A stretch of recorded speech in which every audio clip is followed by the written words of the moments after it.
going on, everyone?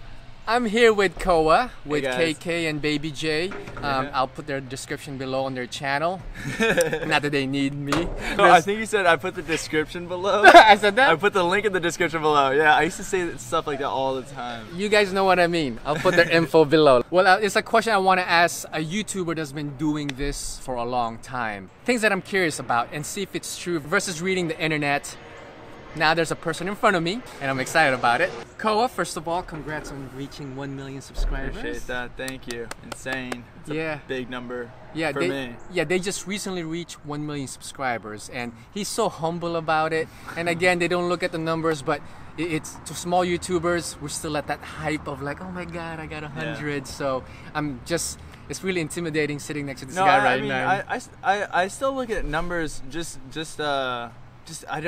you just can't let it get to your head, you know? Like whenever we first started out and stuff, reaching 1,000 was a huge deal. And 10,000, Karen cried. I was so happy for her. I saw that video. Oh, you did? You watched that video? Oh, yeah. She called you and you're like, babe, and you started screaming. Right, exactly. Yeah, like, whoa! But then we told ourselves after that it's all extra because like we don't want it to get to our head. Yeah. We don't want we just don't want to get too like full of ourselves. I know what you mean. So like whatever it is, we said 10,000. Everything after that's extra. So I'm looking forward for that feeling because to me right now it feels like I'm trying to stay relevant. And I'm being honest, small YouTubers, you know what I mean. I'm trying to stay relevant. It feels like if I don't, feels like YouTube is gonna just push me to the side. Yeah, it's that feeling. No, I felt like that before too. Like whenever we were growing and stuff like that, and we were doing daily vlogs, and we were just like, we got like 100,000 subscribers in 1 month, one time, and we're just like, oh my gosh, this is amazing. Like, do we just keep doing this? Like, do we just keep doing what we're doing and just like forever, and we'll always grow like this or whatever? And but we told ourselves again, don't think about the numbers. Like the reason why we're like this is just because we're being ourselves. We're not going with the trends and stuff like that. And me and Karen have been on YouTube for 3 years, and there's been so many different trends. Like Jake Paul and Logan Paul has been around, and like once they started vlogging, everyone wanted to copy them. Be like, yo, what's up? Just like all crazy. I can't do that. And then so me and Karen were like, are we gonna do that to gain subscribers? No, we're not gonna do that to gain subscribers. We're just gonna be ourselves. And if people want to watch, then they want to watch. If they want to subscribe, then they subscribe. You know. So I think the biggest advice I can give any small YouTuber is try not to follow the trends, even though like you see the numbers for other people growing and stuff. Just be yourself, like as much as you can, and then if the numbers grow, they grow, and if they don't grow, it's fine. It'll grow eventually. Just keep it consistent, you know. And if you gain an audience because you're following a trend, like being like Logan or Jake Paul, and that's not yourself, it's gonna be so hard to be like them for a long time, rather than just being yourself. And so whenever you're not like that anymore, that audience that wants to watch you for being fake is just gonna go away. Wait, you know what's crazy? I met Logan Paul, and you know how I'm like, oh, you're not gonna be all hype and crazy like that in person. He is hype and crazy in person. Really? I met him. He was like, yo, bro, what's up, dude? Lit. I was like, no, like I met him at VidCon at a YouTuber party, and he was literally exactly like how he is on camera, and I'm just like, so I guess some are just like that. Yeah, I was like, this is crazy, and I was like, to me, you're just like way too hype for me. But it's just like, it just blew my mind that like whenever I met him, I was like, oh, he's not gonna be all like crazy like that in person, and he was, and I was like, whoa. It's just different on the questions, but how was Casey Neistat when you met him? Oh, dude, he was cool, but I have a funny story about him. I pissed him off. Well, the reason why he was like pissed off to meet me is because I pissed him off. Like I shouldn't have done what I did. You want me to tell you the story? Yes, please. Okay, I'll do it real short for you. Yes, so please. I was at VidCon at the hotel, and the hotel that we were staying at is creators only. No fans, no audience, no nothing like that. So you're not really supposed to go up to people and be like, hey, can I get a picture and all that stuff? But I mean, like, this is Casey Neistat, and so like I'm sitting there in the lobby eating lunch with my manager and Karen and all that stuff, and we see Casey Neistat getting back from the convention where he just like had a meetup with his fans and stuff. So he's probably like sick of like meeting people and taking pictures and all that, because he does that literally 24/7. He's Casey Neistat. And then so whenever you come back to the hotel, it's supposed to be like your safe zone. But he was still getting mauled by other YouTubers. Like, hey, Casey, can I get a picture with you and stuff for Instagram? Can you be on my vlog and stuff like that? And then so I was like, oh, I'm not going to say hi to him. I couldn't do that. Yeah. I'd do exactly what you would do. Yeah, I'm not going to say hi to him. And then my manager was like, no, go say hi to him. Like, when's the next time you're going to see him again? You live in Florida, he lives in New York, you're in California. And I was like, no, I'm not going to. Yeah. And then so I was sitting there and like everyone was saying hi to him, taking pictures. And he's like, oh, yeah, taking pictures and stuff like that. And then I think Karen was like, yeah, just go say hi. And I was like, okay, all right, fine, I'll go say hi. I'll just go say hi. And I got like really nervous, and like naturally I just grabbed my camera. And then so I walked up to him, and then I didn't know what to say. And then so I like kind of walked away, and then I was talking to myself. I was like, just do it, just say hi. And so I turn around, and he's like right there. I'm like, oh, Casey, can you be on my vlog? Because I heard everyone say that. He goes, yeah, sure. And I was like, oh no. And then so I pick up, and I didn't want him to be on my vlog. I just wanted to say hi. Yeah, that way. Yeah, and then so I just pick up the camera, and I don't say anything. I'm like, oh. And he goes, subscribe. And I was like, yeah, bye. And that's it. And he walks away. But the story does not end there. So I met David Dobrik and Liza Koshy that day too, right? And David put my channel in his vlog, and he linked us, and so I wanted to thank him. So I saw him eating lunch where I was eating lunch, so I walk up to him to say thank you for like putting me in his vlog and stuff like that and linking me.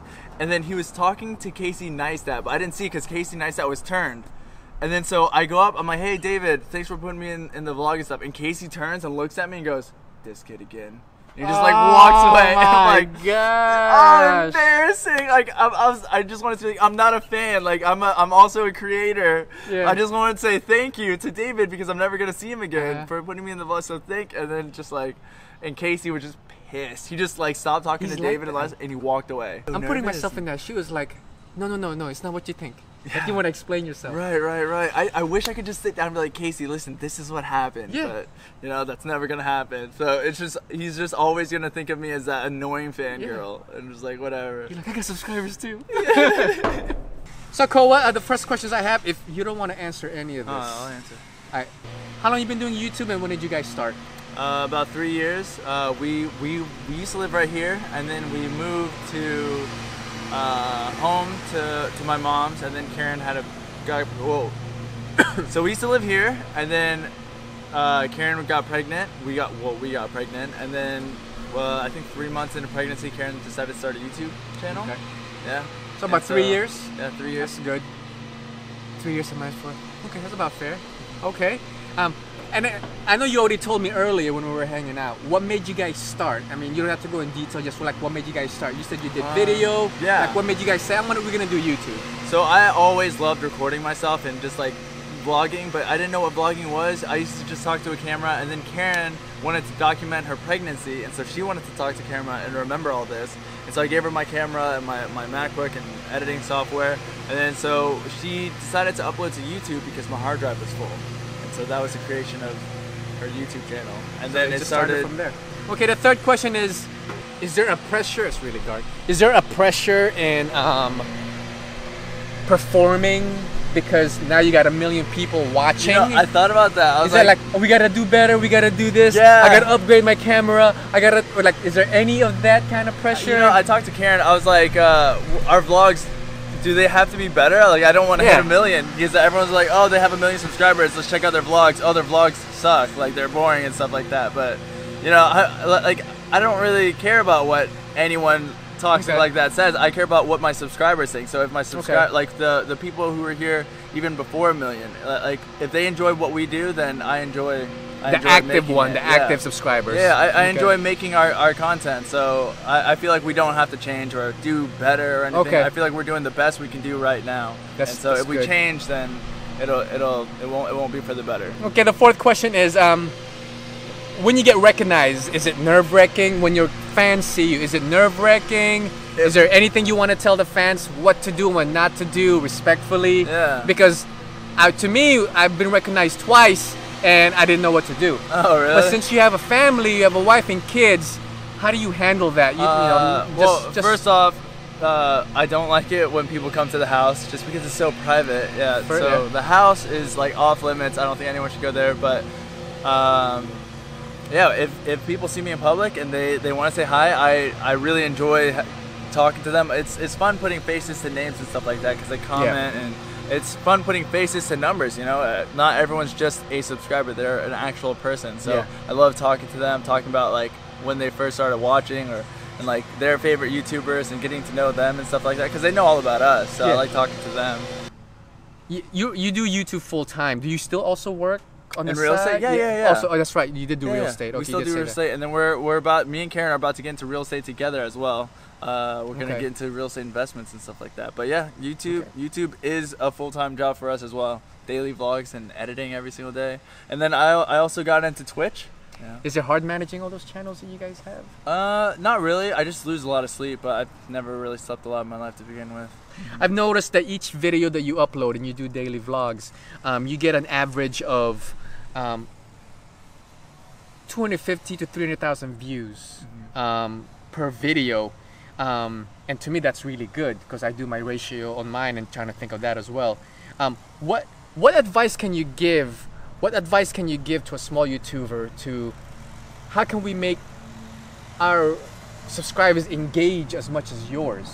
Clickbait titles. No, I'm just kidding. For engagement, I feel like it's the YouTubers, I know I keep saying this, who stay true to themselves and is easy to be naturally themselves and just engaging with the audience and like, you know, if you want engagement, you got to engage back. You got to talk to your audience and see what they want to see and just like interact with them on Twitter, Instagram, stuff like that. That's what I do. I don't know if you guys are from my channel. Why do you guys watch us every day? Let me know. As a full-time YouTuber, where do you think, as far as subscribers count, and I know it depends on the active subscribers, when do you think a person can become a full-time YouTuber and genuinely make a living off it? Just your opinion on your experience with people you know that you've started in. Where do you think is that golden number where it's like you could do this at this number? Or right. Well, it depends on your lifestyle. You know, if you live a modest lifestyle, just like a small apartment, you ride your bike or a car or anything, getting by with like, you know, 2,000-3,000 a month. So it depends on your consistency with uploading, and then if your content is I guess family friendly, brand deals will start contacting you. And so I know a lot of people who just do full-time YouTube off of 3,000 a month and they're happy with it, and that's more than 3,000 is more than I was making whenever I was working at my mom's restaurant. Like I was making I think like 1,200 a month at my mom's restaurant, working 6 days a week. So if you can upload to YouTube and make, you know, 3,000 a month, that's enough. But to make it a full-time job is pretty ambitious, like to become a YouTuber full-time. So I would recommend working on your dream to become a YouTuber and having a job as well, like maybe another full-time job. Like I still did real estate, even with all the YouTube success that we've had, you know, like I've always wanted to keep real estate as a backup plan. You always want a backup plan, especially with YouTube because it's so new, you know? Yeah. And it's not, I'm not going to say it's not stable, and it is stable, but I would say it's unstable because you don't really decide your paycheck. Your audience and the brand deals decides your paycheck. Yeah. So you have to like go after it and stuff like that. I would say either stay in school or keep a full-time job and do YouTube at the same time. And to make it full-time, I honestly don't know when you should make it full-time. I've never had that as my only job. The next question is, what is your opinion about paying for subscribers? You said earlier that you never heard of it, but I'm hearing out there that, you know, small YouTubers paying a subscription monthly to a company that somehow gives you more subscribers. Have you ever experienced that, heard of that, or any opinion in that? I don't think any, like you talk to any successful YouTuber, I don't think they've ever paid for subscribers, just because that just sounds weird. Do you feel that daily vlogs is beneficial? Is it, do you suggest it to other YouTubers? If so, how would you answer that? I mean, I wouldn't suggest it to new YouTubers. I would find your rhythm of how to make your own style videos, and then how to edit them and when to upload. And I would try and find a consistency in that. Maybe like once a week, twice a week, 3 times a week, or something like that. That's fair. But then daily uploads is it's tedious, and it'll bring your quality down if you're not used to the rhythm. The last questions I have, this is more technical specs, is what are the top two cameras that you use And what do you edit with? So I have this, the ADD. This is for more like cinematic shots and stuff like that. So we went skateboarding today, so I brought this with this huge Joby tripod. But then we also have the Canon G7X, Okay. which is what you have as well, right? Yeah, I have the Mark 1. You have the Mark 2? I have the Mark 1 and Mark 2. Oh, okay. Yeah, so I like the Mark 1 better, actually. I don't know why. Really? It focused better than It's the Mark 2. faster, yeah. Yeah. So, yeah, the G7X is probably the greatest, most versatile vlogging camera out there for Nice. vlogging. Because it has a flip-up camera, and it's clear, it focuses, it's great. It's a great camera. Do you guys shoot at 1080p or 4K? No, 1080. Like 1080. Vlogs in 4K don't make sense. I know just because Yeah, it's just too much. it's just too much information. rendering and too much. It's just too big of a file, and you're Yeah. just vlogging. You know, That's true. they don't need to see all your pores and That's true. my pimples and stuff like that. What do you edit with? Final Cut Pro. Same with me. I used to edit on Adobe Premiere, but then It's too complicated. Yeah, I I was can't. actually pretty good with it back then, but I tried switching back over recently just because there's more options. I feel like, and I just couldn't learn it again. I didn't have enough time to learn it, so I switched back to Final Cut Pro again. Okay. Yeah. Good. I do Final Cut Pro too. Man, we have a lot in common, man. Yeah. It makes me feel good, not because we're Asian, but we just have a lot in common Yeah. as far as value thinking. This is our So- first day meeting, and I feel like we hit it off. We're good friends now, man. Thank you. Yes, we are. Yeah. Appreciate it. Appreciate it. Guys, awesome. Khoa, thank you for answering all those questions. Yeah. Thanks for having me on your channel. I appreciate it. No, I appreciate. Thank you for being on the channel, and thank you for actually taking out a few hours with your family. Oh, no, I love it. If you guys have any questions, please let me know. And I hope these questions are very helpful to you. Again, I'm gonna put his channel below. Definitely check out his channel. And that's it. If you have any questions, link definitely ask any questions below, and subscribe if you like this video. And again, thank you, Khoa. Thank you. Thanks for having me, Jasper. Cool. Peace. All right, see Thanks, you guys. guys. Have a good night. Bye. Have a good day.